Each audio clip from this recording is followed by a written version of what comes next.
Hello, everyone.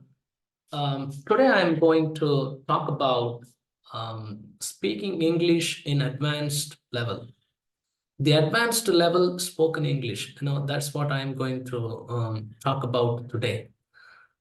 So this video is not for the beginners who are learning grammar and trying to frame sentences. This video is especially for who already knows grammar and who speaks a decent amount of English. So beginners can skip this video. It is not for you. This is an advanced level of speaking English. So, when I say advanced level of speaking English, you can speak normal English. And let me give you an example. Let's assume that you work in an IT company. In an IT company, you have your coworkers, you have your managers, and you have your director, and you have your CEO. Now, when you talk to your coworkers, their English is different. And when you talk to the managers, their English is different. And when you talk to the directors, their English is completely different. And when you attend any meeting where your CEO is addressing to people, their English is completely different. You have a hard time to understand what they speak. Have you ever realized it?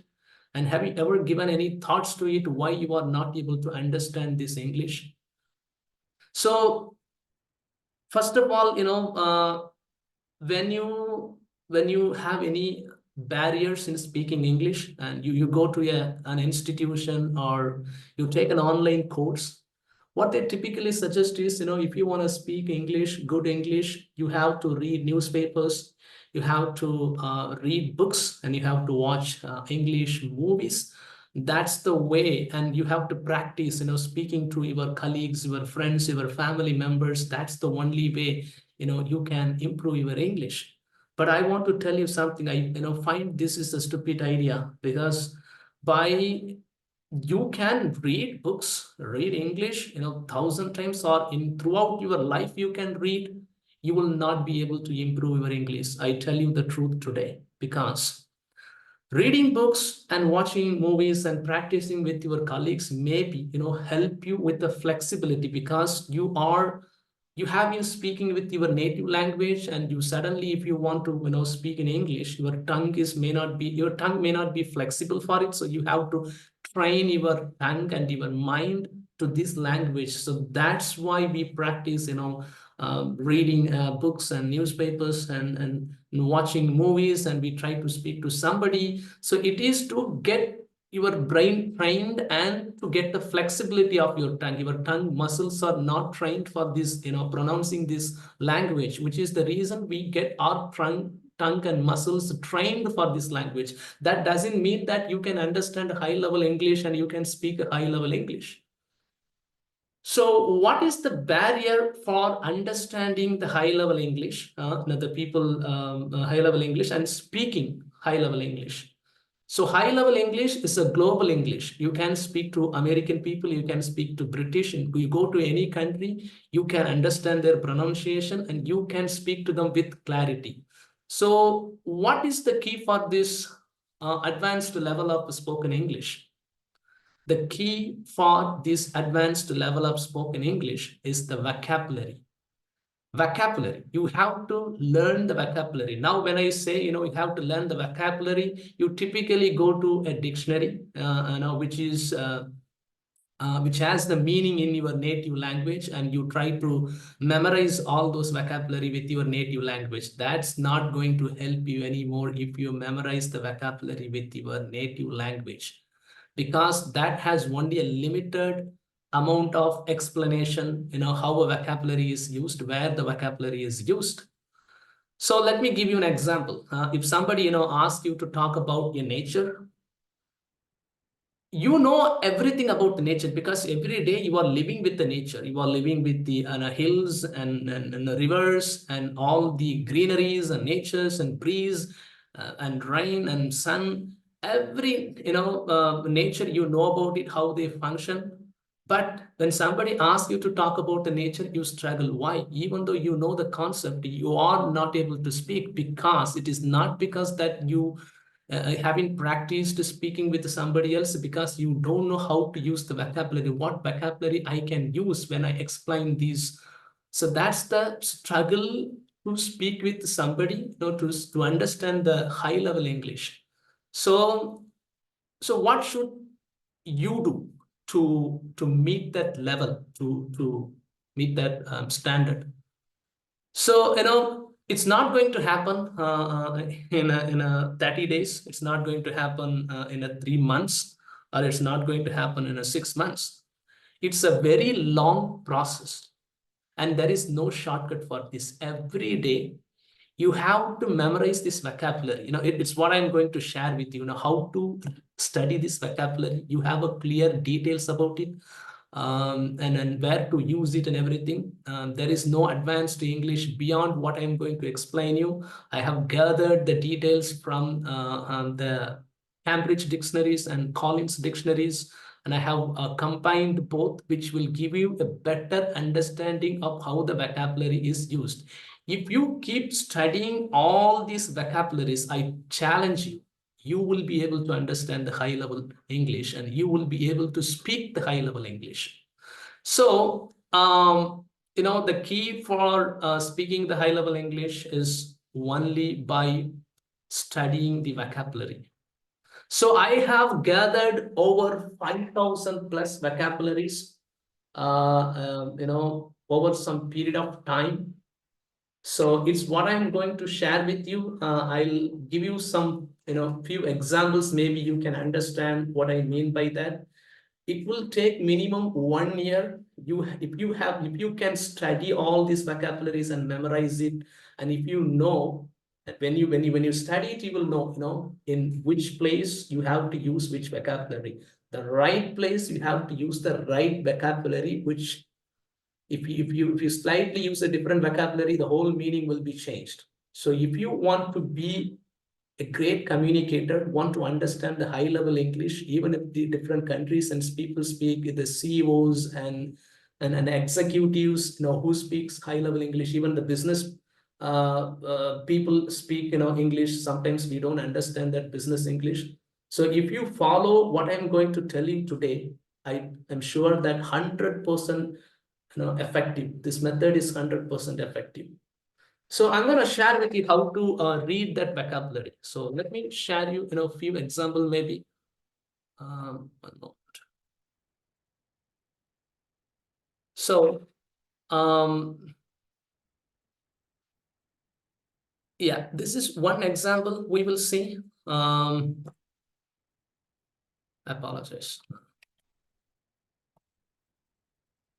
Outstanding. Okay.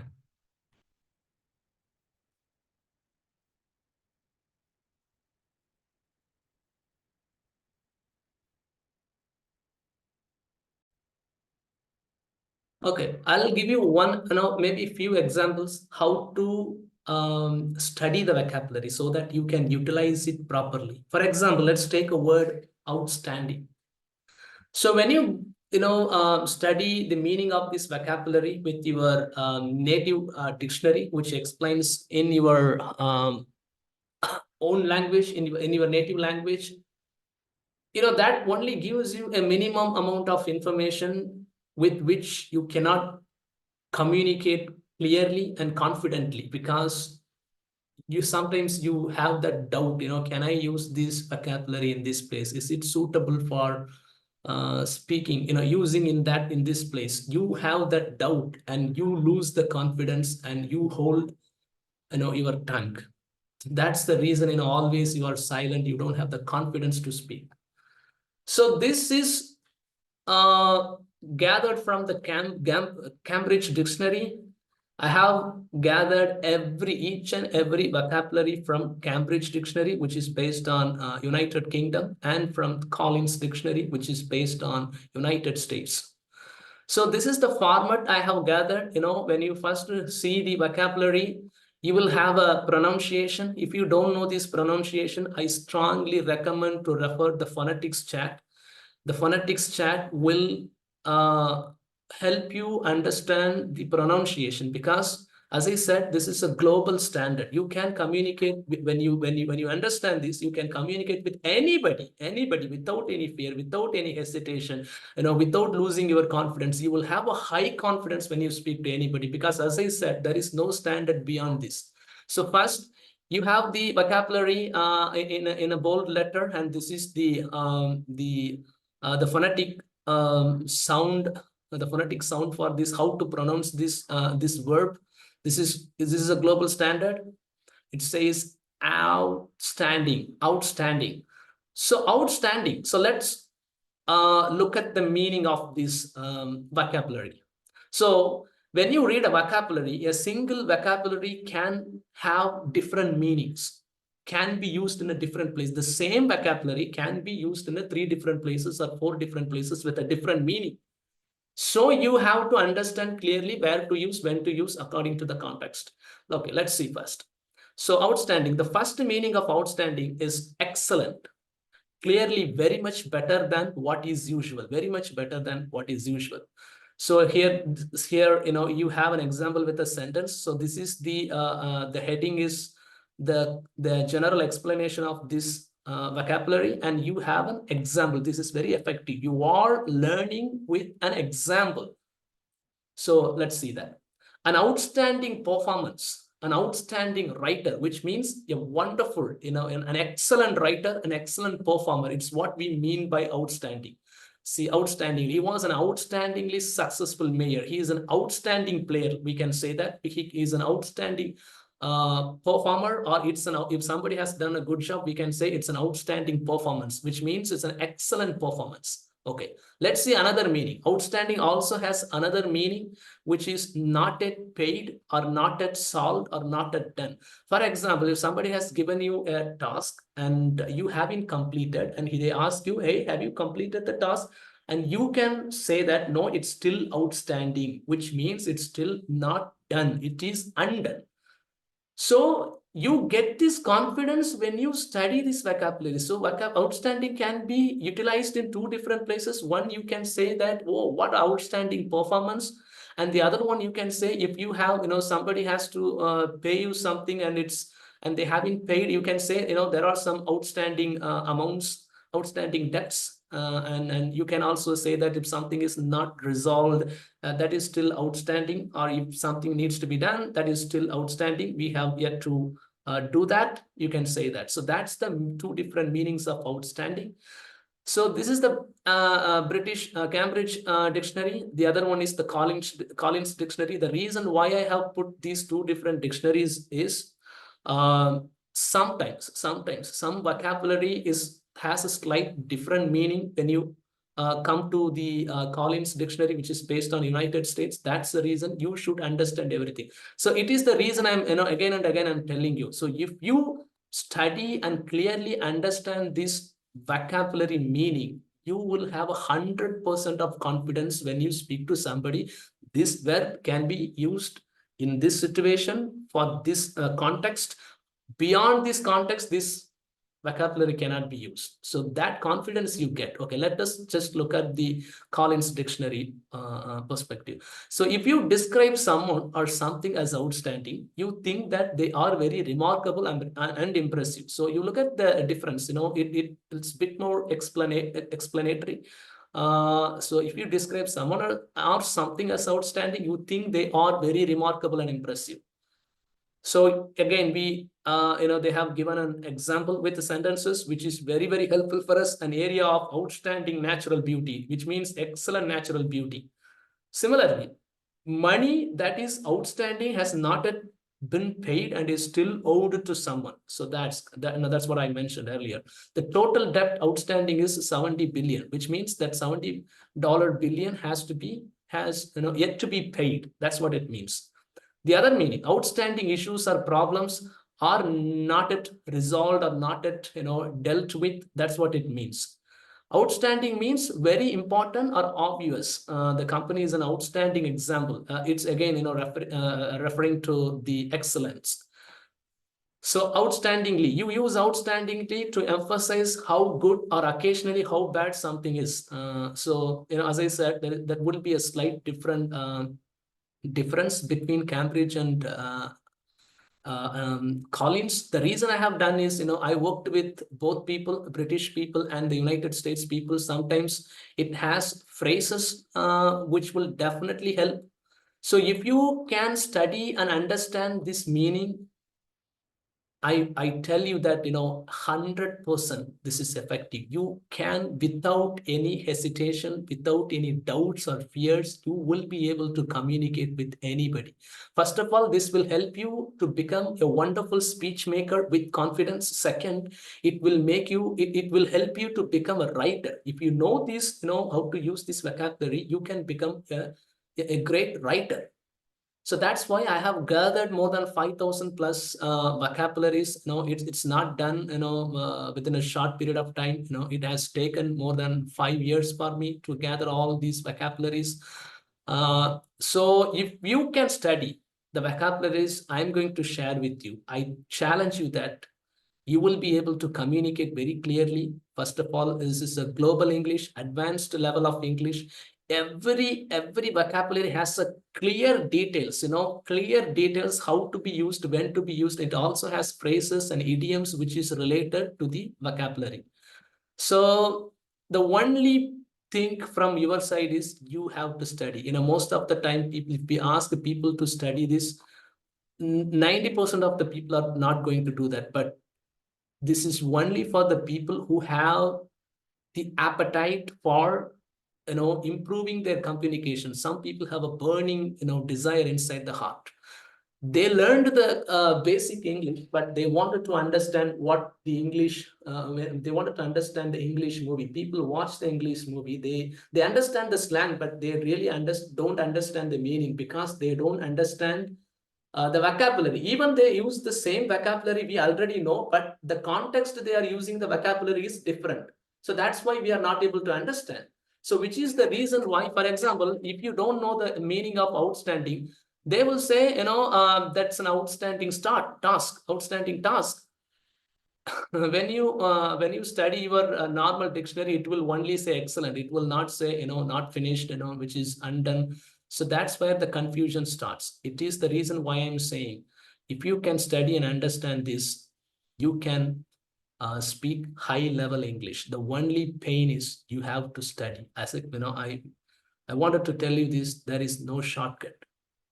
You can, by practice, by speaking to people, you can read books, you can watch English, but I tell you, even you can do this, in your whole life, you can do this, by practicing, speech practice and reading the newspapers and watching movies. Throughout your whole life you can do it, but you will never be able to understand the high level English. You will never be able to communicate with the high level English. This is the only option, especially for the people who haven't studied in ICSE. I do have this experience. People basically have a good education in a good school and college. They come from ICSE syllabus and everything. They have a better, they always use in this pattern.